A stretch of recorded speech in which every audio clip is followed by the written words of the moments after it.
Welcome back to another video, everyone. It's been quite a while since the last video. I do apologize for that. We've had quite a lot of unfortunate setbacks. I've actually recorded probably about 5 videos worth of content since my first upload of the channel.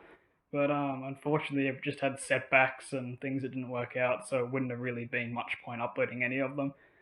So today we're just going to have a quick look at some of the genus that I own and a more in-depth look during the daylight, unlike the first video where we sort of showcased a lot of them at night, so we'd see them in their proper setups.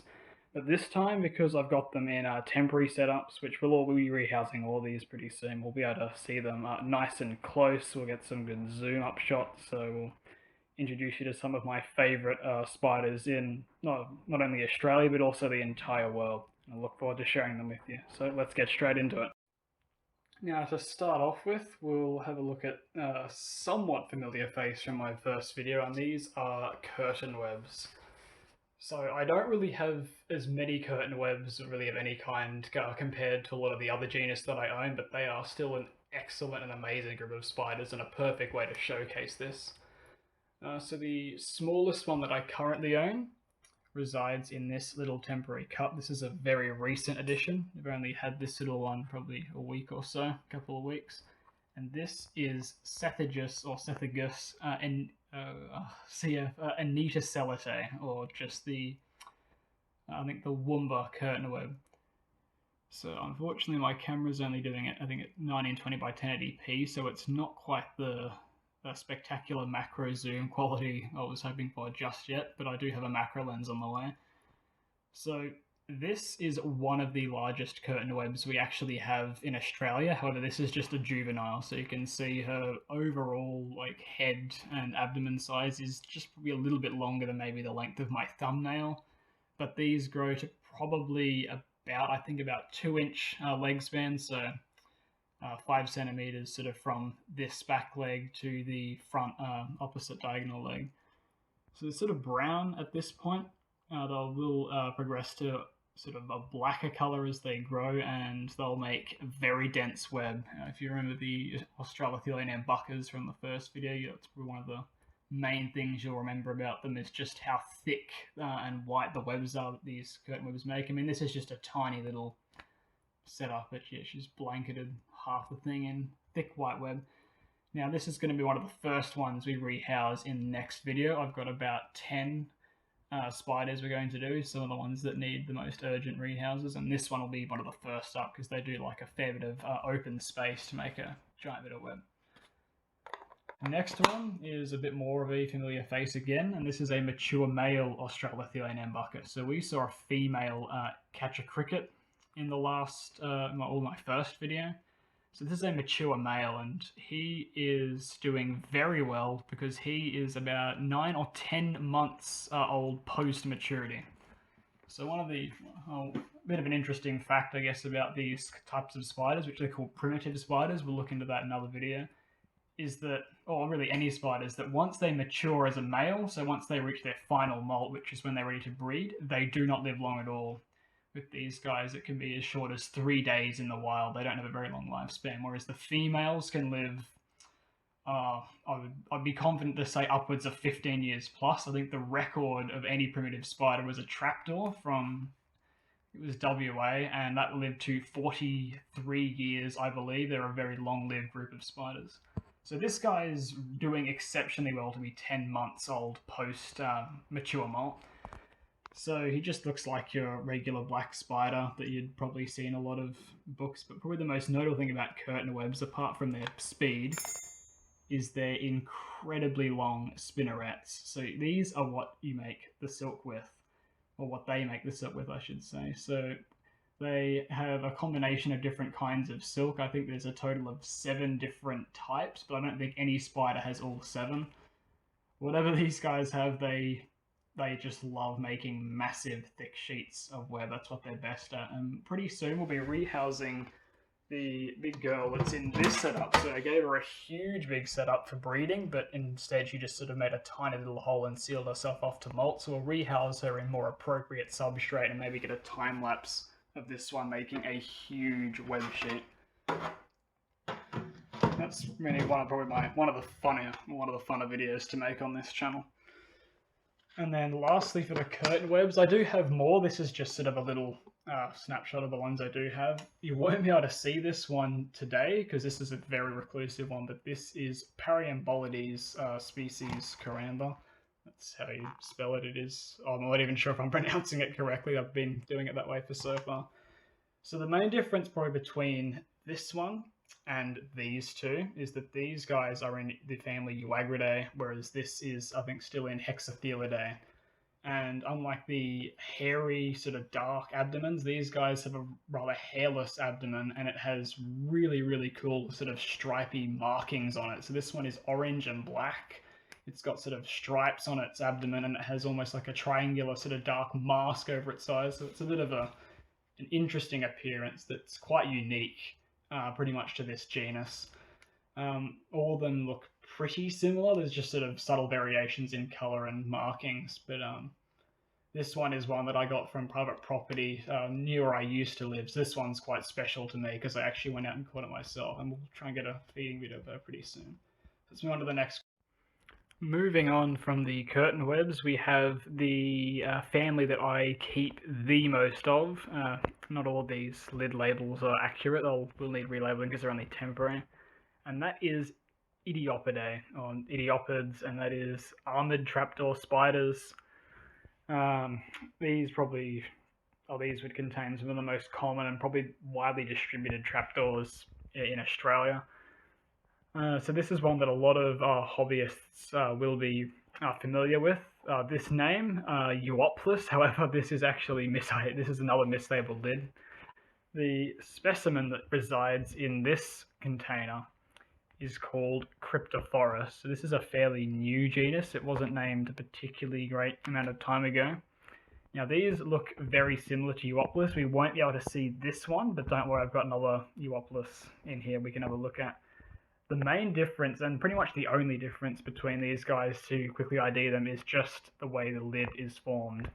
So here we have a clay-based substrate, so all that brown stuff, the stuff that looks yucky, is actually just the tannins from the cocoa peat and the peat moss that I mix in with the clay as a volume filler. It's not yucky, anything too yucky.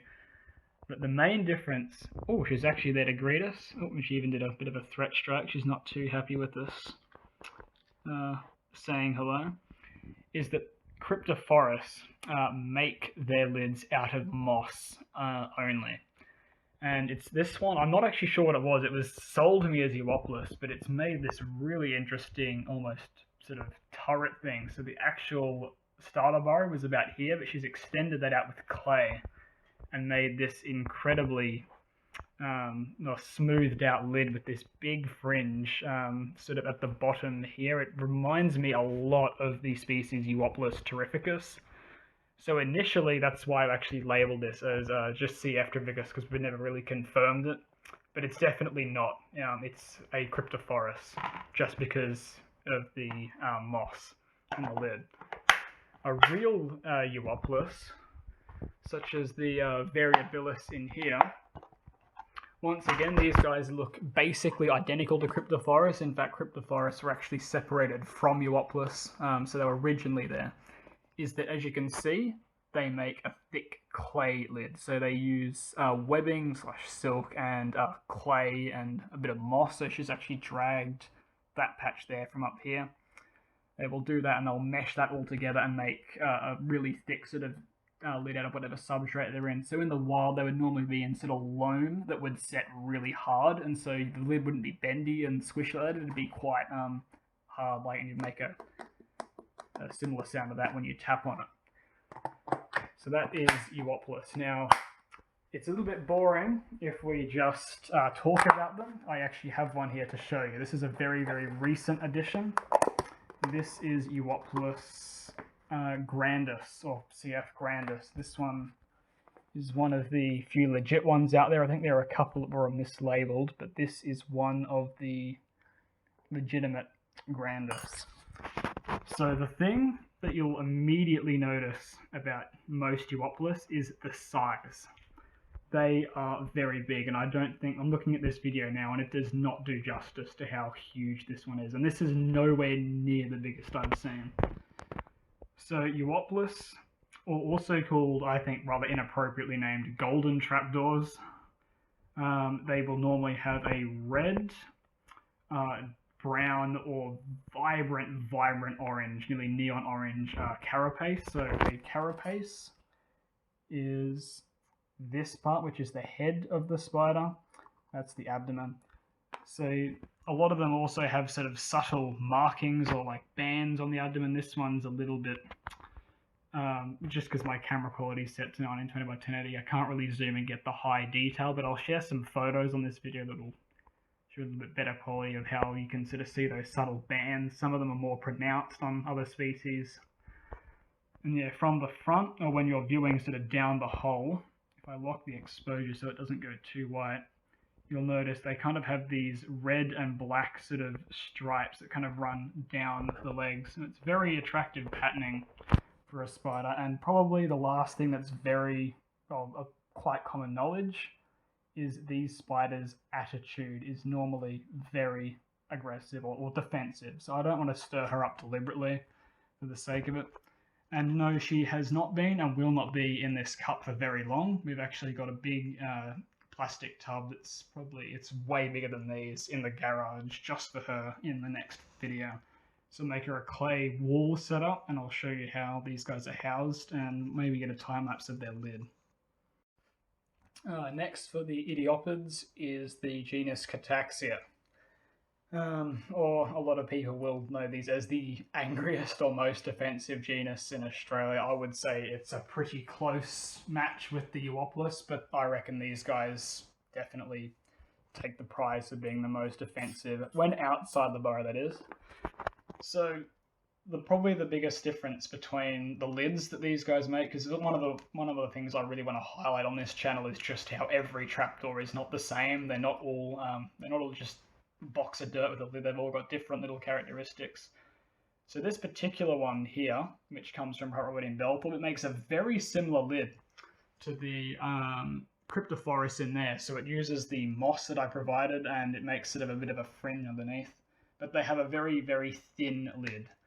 So a lot of times these Cataxia, they'll actually overlap localities with Euoplis, and the easiest way to identify them is that Euoplis will have a big, thick, perfectly circular lid, whereas if you see this, it's more of a capital D shape, so it's hinged from the straight edge, and the overall actual lid shape is sort of there to there, so it's a capital D shaped lid, very thin. In the wild they'll be using, we can actually see her down there, she's very big, this one. She's probably about 7 centimeters diagonal leg span. It's just unfortunate, it's a little bit blurry, might better, no, I can't really focus on her feet. So yeah, this is a very, very big hole, as you can see. It's the actual diameter is almost the entire width of my thumb. So this is one of the biggest Cataxia I've seen. So they'll have a little lid like this on sort of a slope. So as you can see, I've actually sloped just slightly the clay here. But in the wild, they'll be on a nearly vertical, maybe between 60 and 90 degree clay slope. A lot of them anyway. And I'll make their D-shaped lids. So at night time, you'll be able to see just the little legs popping out. With this one especially as well, you can always see her feet just popping out to investigate what's going on. And once again, we've got one that I've got a little temporary thing just in here. So this is a really unusual Cataxia. It's probably not the best example of just the general type. So this one doesn't make a lid. And unlike many, it actually has really prominent bands. I don't want to put my finger any closer than that because, as you can see, just me trying to get her out will cause quite a significant defensive reaction. So they're quite fast. They respond very rapidly to stimulation. Yeah, you can see their strike speed is ridiculously quick. I'm not sure if you can even catch that on the camera. It's just bam, bam. So I don't want to upset her too much, but this is a little one. And we've actually, the thing that is interesting about this one is it makes an open hole. It doesn't actually have a lid. It's the only Cataxia that does this. But we've got another one. So I don't know how to house these, and this is another one that will be going into its new enclosure, its full-size one, in the next video. Now, a question I've had a lot of people ask me over my time collecting is what my rarest spider is, or what my sort of most prized one is, and that answer has changed a few times. Until recently it was my golden wishbone, which unfortunately since the last time, or the last video, it actually did pass away. But probably my rarest and most prized one, she's really not going to come out today, is called Idiosoma species silverback, and this is a brush-footed trapdoor. I just nicknamed her the electric blue trapdoor. So these are, I would say, probably one of the most beautiful trapdoors that money can buy. And there are some that I found overseas. They're in the family Barrichellidae. So, unfortunately, they are so reclusive. Nearly any spider I own, and I've got a lot that are quite shy, this one beats them all. But what is still kind of interesting is I started her starter burrow in this corner with just a little bit of cork bark, and I thought she might make a lid there. She has shoveled or excavated a massive big gap. So as you can see, that's about 1 inch at the top and like 2 inch down the bottom with this weird little sort of thing there. So she's excavated this really big area of soil. The original height, I think, of her substrate was about there. So she's cleared all that and moved it up the top to make a vertical wall. And this is a classic example of why I tell people a lot of the time, especially with Barrichellidae, that vertical wall setups where they can dig horizontally are usually way, way, way preferred by many trapdoors that build lids, and not necessarily to always just do your regular cocoa peat and straight vertical starter hole burrow. But we're going to put her into one of those over there, and we'll get a really good look at why I like to call her the electric blue trapdoor. Until then, I want to keep it sort of a bit of a surprise because she's a pretty trapdoor, so to speak. Next up here is probably my favorite genus altogether. And it's no secret, a lot of keepers that know me know that I have very fond feelings for this genus. They're one of my favorites. And this is the Idiosoma genus Arbonitis. We mentioned a couple of them. I think we showed a couple of them in the first video. This is one of the larger ones, which is why I've given her a decent sized temporary setup. And this is also one of the ones that's going into a new home. I'm pretty sure, and unfortunately I would like to say I'm on top of all the IDs, but a lot of mine did come, they look very similar, and they didn't come with any species label, so unfortunately I have forgotten the locality of this one, but I'll be getting it pretty soon. I think this one came from around Newcastle. This is very, very large. One of the larger Arbonitis I have. So her body length, so that's from the start of the carapace, which is just behind the chelicerae to the abdomen, is about the length of my thumb, or most of my thumb. And the thing that I love the most about this genus, which I'm always going on about, is that incredible golden shine that they have when viewed from the front, and that's on the carapace and the front legs. Some species it's over more of them. These are commonly, and this is, remember earlier on I said that I thought that golden trapdoors were a bit inappropriately named. Well, the common name for these guys is brown trapdoors.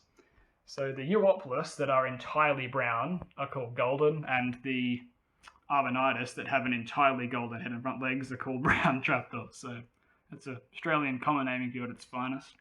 There's heaps of different types of these. This genus, I think, has pretty much every type of imaginable burrow entrance. So you have ones like this that make round holes.